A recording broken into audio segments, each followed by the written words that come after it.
Federal ಕರ್ನಾಟಕಕ್ಕೆ ಸ್ವಾಗತ. ನಾನು ನಿರಂಜು ಕೆಎಚ್. ನಾವಿವತ್ತು ಚಿಕ್ಕಬಳ್ಳಾಪುರ ಜಿಲ್ಲೆಯಲ್ಲಿದ್ದೀವಿ. ಭಾರತ ರತ್ನ ಪಡೆದಂತಹ ಇಬ್ಬರು ಮಹನೀಯರು ಹುಟ್ಟಿದಂತಹ ಸ್ಥಳ ಈ ಚಿಕ್ಕಬಳ್ಳಾಪುರ. ಅದೇ ರೀತಿಯಾಗಿ ಪ್ರಸಿದ್ಧ ನಂದಿ ಗಿರಿಧಾಮ ಸೇರಿದಂತೆ ಹಲವಾರು ಪ್ರೇಕ್ಷಣೀಯ ಸ್ಥಳಗಳನ್ನು ಕೂಡ ಹೊಂದಿದೆ. ಚಿಕ್ಕಬಳ್ಳಾಪುರದ ಹೂವು ಮತ್ತು ತರಕಾರಿಗಳಂದರೆ ಅತ್ಯಂತ ಹೆಚ್ಚು ಪ್ರಸಿದ್ಧವಾಗಿದೆ. ಇಲ್ಲಿಂದ ದೇಶ ವಿದೇಶಿಗಳಿಗಾಗಿರ್ಬೋದು ಅಥವಾ ಹೈದರಾಬಾದು, ದೆಹಲಿ, ಜೈಪುರ್, ಬಂಗಾಳ್ ಎಲ್ಲ ಕಡೆ ಈ ಒಂದು ಹೂಗಳು ಕೂಡ ಮಾರಾಟ ಆಗ್ತಾ ಇದ್ದಾವೆ. ಇಲ್ಲಿ ಕೋಟ್ಯಾಂತರ ರೂಪಾಯಿ ವ್ಯವಹಾರ ಕೂಡ ನಡೀತಾ ಇದೆ. ಆದರೆ ಇಲ್ಲಿ ಸುಸಜ್ಜಿತವಾದ ಮಾರುಕಟ್ಟೆ ಆಗಿರ್ಬೋದು ಇಲ್ಲ ಅನ್ನತಕ್ಕಂಥದ್ದು ಈ ಒಂದು ಸ್ಥಳೀಯರ ಆಕ್ರೋಶ ಮತ್ತು ವ್ಯಾಪಾರಸ್ಥರ ಆಗ್ರಹವಾಗಿದೆ. ಮುಖ್ಯವಾಗಿ ವ್ಯಾಪಾರಸ್ಥರಿಗೆ ಒಂದು ಸುಸಜ್ಜಿತ ಮಾರುಕಟ್ಟೆ ಬೇಕು ಅನ್ನೋದು ಕೂಡ ಇಲ್ಲಿನ ಕೂಗು. ಇಲ್ಲಿನ ಏನೇ ಸಮಸ್ಯೆಗಳಿದ್ದಾವೆ ಅಥವಾ ಮಾರ್ಕೆಟ್ ಬಗ್ಗೆ ಜನ ಏನು ಹೇಳ್ತಾರೆ ಕೇಳೋಣ ಬನ್ನಿ.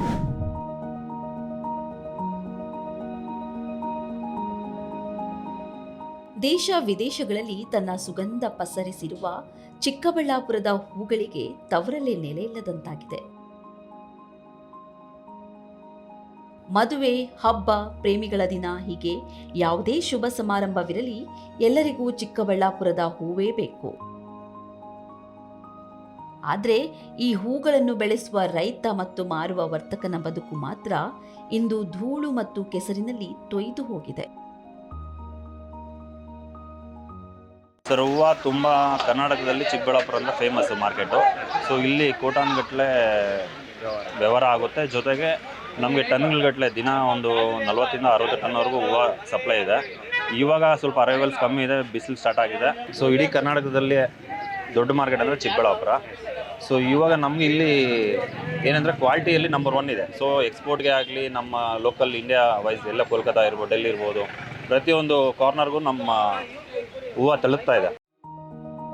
ಪ್ರತಿದಿನ ಇಲ್ಲಿ ಸುಮಾರು 40 ಟನ್ಗೂ ಹೆಚ್ಚು ಹೂಗಳು ಮಾರಾಟವಾಗುತ್ತವೆ. ಆದರೆ ದುರಂತವೆಂದ್ರೆ ಇಲ್ಲಿ ರೈತರಿಗೆ ಕುಡಿಯಲು ನೀರಿಲ್ಲ, ಶೌಚಾಲಯದ ವ್ಯವಸ್ಥೆಯೂ ಇಲ್ಲ. ಕೋವಿಡ್ ಸಮಯದಲ್ಲಿ ಕೆವಿಕೆ ಕ್ಯಾಂಪಸ್ ಬಳಿಯ ಖಾಸಗಿ ಮೈದಾನಕ್ಕೆ ಸ್ಥಳಾಂತರಗೊಂಡ ಮಾರುಕಟ್ಟೆ ಇಂದಿಗೂ ಅಲ್ಲೇ ಅತಂತ್ರವಾಗಿ ಉಳಿದಿದೆ. ಈಗ ಬೇಸಿಗೆ ಬಂದಿದ್ದು ಧೂಳಿನ ಅಭಿಷೇಕವಾಗುತ್ತಿದೆ. ಮಳೆ ಬಂದರೆ ಮಂಡಿಯುದ್ದ ಕೆಸರು. ರೈತರು ಹೂವಿನ ಮೂಟೆಗಳನ್ನು ಹೊತ್ತು ಕೆಸರಿನಲ್ಲೇ ಸರ್ಕಸ್ ಮಾಡಬೇಕು. ನಾವು ಸುಮಾರು ವರ್ಷದಿಂದ ಹೂವು ಬೆಳೀತಾ ಇದ್ದೀವಿ. ಮಾರ್ಕೆಟು ಕೊರೋನಾ ಬಂದಾಗ ಇಲ್ಲಿಗೆ ಚೇಂಜ್ ಮಾಡಿದ್ರು. ಅವಾಗಿಂದ ನಮ್ಮ ಬಂದು ಹೋಗೋಕ್ಕೆ ಗಾಡಿಗಳು ಸಿಕ್ಕಾಪಟ್ಟೆ ಟ್ರಾಫಿಕ್ಕು. ಹಬ್ಬದ ಟೈಮಲ್ಲಾದರೆ ಒಳಗಡೆ ಬರೋದಕ್ಕೆ ಆಗಲ್ಲ. ಇಲ್ಲಿ ವಾಶ್ರೂಮ್ ವ್ಯವಸ್ಥೆ ಇಲ್ಲ. ಇವಾಗ ಬೇರೆ ಹೂಗಳು ಕೇಳೋರಿಲ್ಲ. ನೋಡಿ, ಈ ಥರ ಬಿಸಾಕ್ ಹೋಗ್ತಾ ಇದ್ದೀವಿ. ರೋಸ್ 10 ರೂಪಾಯಿ, ಔಷಧಿ ನೋಡಿದ್ರೆ 1000 ಗಟ್ಟಲೆ ಕೊಡಬೇಕು. ಇಲ್ಲಿ ಬಂದರೆ ಒಂದು ಬ್ಯಾಗ್ ತಗೊಂಬಂದ್ರೆ 500 ರೂಪಾಯಿ ಬರುತ್ತೆ. ಕೂಲಿನೇ 1000 ರೂಪಾಯಿ ಆಗುತ್ತೆ ಕೀಳೋದಕ್ಕೆ.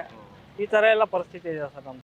ನಂದಿ ಕ್ರಾಸ್ ಬಳಿ 20 ಎಕರೆ ಜಾಗ ಮೀಸಲಿಟ್ಟಿದ್ದೇವೆ ಎಂದು ಜನಪ್ರತಿನಿಧಿಗಳು ಭರವಸೆ ನೀಡುತ್ತಲೇ ಇದ್ದಾರೆ. ಆದರೆ ಈ ಭರವಸೆಗಳು ಹೂವಿನಂತೆ ಬೇಗ ಬಾಡಿ ಹೋಗುತ್ತಿವೆ ಅಷ್ಟೇ. ಒಂದೆಡೆ ಮೂಲಭೂತ ಸೌಕರ್ಯಗಳ ಕೊರತೆ, ಇನ್ನೊಂದೆಡೆ ಸರಿಯಾದ ಬೆಲೆ ಸಿಗದೆ ರೈತರು ತಾವು ಕಷ್ಟಪಟ್ಟು ಬೆಳೆದ ಹೂಗಳನ್ನು ರಸ್ತೆಗೆ ಸುರಿಯುತ್ತಿದ್ದಾರೆ. ಹಾಕಿದ ಬಂಡವಾಳವೂ ಸಿಗದೆ ಕೂಲಿ ಹಣಕ್ಕೂ ಪರದಾಡುವ ಸ್ಥಿತಿ ನಿರ್ಮಾಣವಾಗಿದೆ. ಹೂವು ಕಿತ್ತು 7:15 ಬಂದಿರೋರು ನೋಡಿ, ಇವಾಗ ಖಾಲಿ ಬ್ಯಾಗ್ ಕುಂಬರ್ಸ್ಬಿಟ್ಟು ಬ್ಯಾಗ್ ಎತ್ಕೊಂಡಿದ್ದೀವಿ. ಖಾಲಿ ಬ್ಯಾಗ್ ಬ್ಯಾಗ್ ಬಿಟ್ಟರೆ ಬ್ಯಾಗ್ 30 ರೂಪಾಯಿ. ಮತ್ತೆ ಬ್ಯಾಗ್ ಬೇಕಂದ್ರೆ 30 ರೂಪಾಯಿ ಕೊಡ್ಬೇಕು ನಾವು ಬ್ಯಾಗ್ಗೆ. ಅದರಿಂದ ಬ್ಯಾಗ್ ಕುಂಬರ್ಸ್ಬಿಟ್ಟು ಬ್ಯಾಗ್ ಎತ್ಕೊಳ್ತಾ ಇದ್ದೀವಿ. ಇದುವರೆಗೂ ಟಿಫನ್ ಇಲ್ಲ, ಏನಿಲ್ಲ. ಬಟ್ ಆದ್ರೆ ಈ ಮಾರ್ಕೆಟಿನ ವ್ಯವಸ್ಥೆ ಅಂತೂ ತುಂಬಾ ಹದಗೆಟ್ಟಿದೆ. ಮಳೆಗಾಲ ಬಂದ್ರೆ ರಚ್ಚಲ್ಲಿ ಓಡಾಡ್ಬೇಕು ನಾವು. ರಚ್ಚಲ್ಲಿ ಇದೆಲ್ಲ ನೀರು ತುಂಬ್ಕೊಂಡ್ಬಿಟ್ಟಿರುತ್ತೆ. ಗಾಡಿಗಳಂತೂ ಒಳಗೆ ಬರಕ್ ಆಗೋದು ಇಲ್ಲ. ಎಲ್ಲ ಒತ್ಕೊಂಡ್ಬರ್ಬೇಕು ಆಚೆಯಿಂದ. ಅಷ್ಟೊಂದು ಅಧ್ವಾನ ಆಗ್ಬಿಟ್ಟೈತೆ ಮಾರ್ಕೆಟಿನ ಪರಿಸ್ಥಿತಿ. ಅಂದ್ರೂ ನಮ್ಮ ರೈತರು ಗೋಳು ಕೇಳೋರೇ ಇಲ್ಲ, ಆ ಥರ ಆಗ್ಬಿಟ್ಟೈತೆ. ಅದೇ ಸರ್, ರಾಜಕೀಯ ವ್ಯಕ್ತಿಗಳು ಏನೋ ಇದ್ರ ಕಡೆ ಗಮನ ಹರಿಸಿ ನಮ್ಗೆ ಹೊಸದಾಗಿ ಒಂದು ಮಾರ್ಕೆಟ್ ಮಾಡಿಕೊಟ್ರೆ ಅನುಕೂಲ ಆಗುತ್ತೆ ಬಂದು ಹೋಗೋದಕ್ಕೆ. ಅದಕ್ಕೆಲ್ಲ 5 ವರ್ಷದಿಂದ ಸುಧಾಕರ್ ಸರ್ ಇದ್ದಾಗ ಇಲ್ಲೆಲ್ಲ 9 ಎಕರೆ ಮಾಡಿದೀವಿ ಅಂದ್ರು. ಇವಾಗ ಬಂದಿರೋಂಥ MLA ಅವರು ಇದು ಸರಿ ಇಲ್ಲ, ನಾವು ನಂದಿ ಕ್ರಾಸಲ್ಲಿ ಮಾಡ್ತೀವಿ ಅಂತಾರೆ. ಇವಾಗ ಮೊನ್ನೆ ಯಾರು ಹೇಳಿದ್ರು ನಂದಿ ಕ್ರಾಸ್ ಇಲ್ಲ, ಇವಾಗ ಬೆಂಗಳೂರು ಗ್ರಾಮಾಂತರದಲ್ಲಿ ಮಾಡ್ತೀವಿ ಅಂತ ಇದ್ದಾರೆ. APMC ಅಲ್ಲೇ ಒಂದು 6 ಎಕರೆ ಖಾಲಿ ಇದೆ, ವೇಸ್ಟ್ ಆಗಿದೆ ಗೋಡನ್ಗಳೆಲ್ಲ. ಅವೆಲ್ಲ ಕೆಡವಿಬಿಟ್ಟು ಅಲ್ಲೇ ಮಾಡ್ಬೋದಲ್ಲ. ಸಿಟಿ ಸೆಂಟ್ರಲ್ಲೂ ಇರುತ್ತೆ, ನಮ್ಮ ರೈತರಿಗೂ ಅನುಕೂಲ ಆಗುತ್ತೆ, ವ್ಯಾಪಾರಸ್ಥರಿಗೂ ಅನುಕೂಲ ಆಗುತ್ತೆ. APMCಯಲ್ಲಿ ಜಾಗವಿದ್ರೂ ಅಲ್ಲಿ ಮಾರುಕಟ್ಟೆ ಮಾಡುತ್ತಿಲ್ಲ. ಹೊಸ ಮಾರುಕಟ್ಟೆ ನಿರ್ಮಾಣಕ್ಕೂ ಚಾಲನೆ ಸಿಕ್ಕಿಲ್ಲ. ಸರ್ಕಾರ ಮತ್ತು ಜಿಲ್ಲಾಡಳಿತ ಇನ್ನಾದರೂ ಎಚ್ಚೆತ್ತುಕೊಳ್ಳಬೇಕಾಗಿದೆ. ಹೂವಿನ ನಗರಿಯ ರೈತರ ಬದುಕು ಕೆಸರಾಗುವ ಮುನ್ನ ಸುಸಜ್ಜಿತ ಮಾರುಕಟ್ಟೆ ನಿರ್ಮಾಣವಾಗಲಿ ಎಂಬುದು ಎಲ್ಲರ ಆಗ್ರಹವಾಗಿದೆ. ಇವಾಗ ವ್ಯಾಪಾರ ಕೆವಿ ಕ್ಯಾಂಪಸ್ ಅಲ್ಲಿ ನಾವೇ ಬಾಡಿಗೆ ಕಟ್ಕೊಂಡು ತಾತ್ಕಾಲಿಕ ಮಾರುಕಟ್ಟೆಯಲ್ಲಿ ನಾವೇ ಈಗ ಪ್ರೈವೇಟ್ ಲ್ಯಾಂಡ್ ಇದು, ಅದು ನಾವೇ ಬಾಡಿಗೆಗಳು ಕಟ್ಕೊಂಡು ವ್ಯಾಪಾರ ಮಾಡ್ಕೊತಾ ಇದ್ದೀವಿ. ಸುಮಾರಾಗಿ ಇಲ್ಲಿ ವ್ಯಾಪಾರ ನಡೀತಾ ಇದೆ. ಇಲ್ಲಿ ಕೂಡ ಇದೆ, ಅಲ್ಲಿ ನಮ್ದು ಅಂಗಡಿಗಳೆಲ್ಲ ಮೈನ್ ಮಾರ್ಕೆಟಲ್ಲೂ ಇದೆ. ಅಲ್ಲಿ ಜಾಗ ಸಾಲಲ್ಲ, ರೈತರು ಸ್ವಲ್ಪ ಜಾಸ್ತಿ ಇದ್ದಾರೆ ಅಂತ ಹೇಳ್ಬಿಟ್ಟು ಇಲ್ಲೊಂದು ಸ್ವಲ್ಪ ಅಷ್ಟು ಜನ, ಅಲ್ಲೊಂದು ಅಷ್ಟು ಜನ ವ್ಯಾಪಾರಗಳು ಮಾಡ್ಕೊತಾ ಇದ್ದೀವಿ. ಆದರೆ ಇವಾಗ ಒಂದು ವಾರದಿಂದ ವಿಪರೀತ ಡೌನ್ ಆಗಿದೆ ಹೂವು ನೋಡಿ, ಎಲ್ಲ ಚೆಲ್ಬಿಟ್ಟಿದೀವಿ, ಎಲ್ಲ ಆಚೆ ಕಡೆ ನಿಂತೋಗ್ಬಿಟ್ಟಿದೆ. ನೋಡಿದ್ರಲ್ಲ ವೀಕ್ಷಕರೇ, ಇದಿಷ್ಟು ಚಿಕ್ಕಬಳ್ಳಾಪುರ ಹೂವಿನ ಮಾರುಕಟ್ಟೆಯ ಒಂದು ಕತೆ ಅಂದರೆ ತಪ್ಪಾಗುತ್ತೆ. ಇದು ರೈತರ ವ್ಯಥೆ ಅಂತ ಹೇಳ್ಬೋದು. ಯಾಕಂದರೆ ಇಲ್ಲಿ ವ್ಯಾಪಾರಸ್ಥರಾಗಿರ್ಬೋದು ಅಥವಾ ರೈತರಾಗಿರ್ಬೋದು, ಅವ್ರಿಗೆ ಮೂಲಭೂತ ಸೌಕರ್ಯಗಳಿಲ್ಲ, ಶೌಚಾಲಯಗಳಿಲ್ಲ, ಕುಡಿಯೋದಕ್ಕೆ ನೀರಿಲ್ಲ. ಇಲ್ಲಿನ MLAಗಳಾಗಿರ್ಬೋದು ಅಥವಾ MP ಆಗಿರ್ಬೋದು ಅಥವಾ ಉಸ್ತುವಾರಿ ಸಚಿವರಾಗಿರ್ಬೋದು ಪ್ರತ್ಯೇಕವಾಗಿ ಒಂದು ಮಾರ್ಕೆಟ್ಗೆ ಜಾಗ ಕೊಟ್ಟಿದ್ದೀವಿ ಅಂತ ಹೇಳ್ತಾರೆ, ಆದರೆ ಅದಿನ್ನೂ ಅಭಿವೃದ್ಧಿ ಪಡಿಸಿಲ್ಲ. ಆದಷ್ಟು ಬೇಗ ಅಭಿವೃದ್ಧಿ ಪಡಿಸಬೇಕು ಇಲ್ಲಿನ, ಅಥವಾ ಇಲ್ಲೇ ಆಗಲಿ ಮೂಲಭೂತ ಸೌಕರ್ಯ ಒದಗಿಸಬೇಕು ಅನ್ನೋದು ವ್ಯಾಪಾರಸ್ಥರ ಹಾಗೂ ರೈತರ ಕಳಕಳಿಯ ಮನವಿ. ಇದಿಷ್ಟು ದ ಫೆಡರಲ್ ಕರ್ನಾಟಕದ ವಿಶೇಷ. ಕ್ಯಾಮ್ರಾ ಪರ್ಸನ್ ರಘು RD ಜೊತೆ ನಿರಂಜು KH, ಫೆಡರಲ್ ಕರ್ನಾಟಕ, ಬೆಂಗಳೂರು.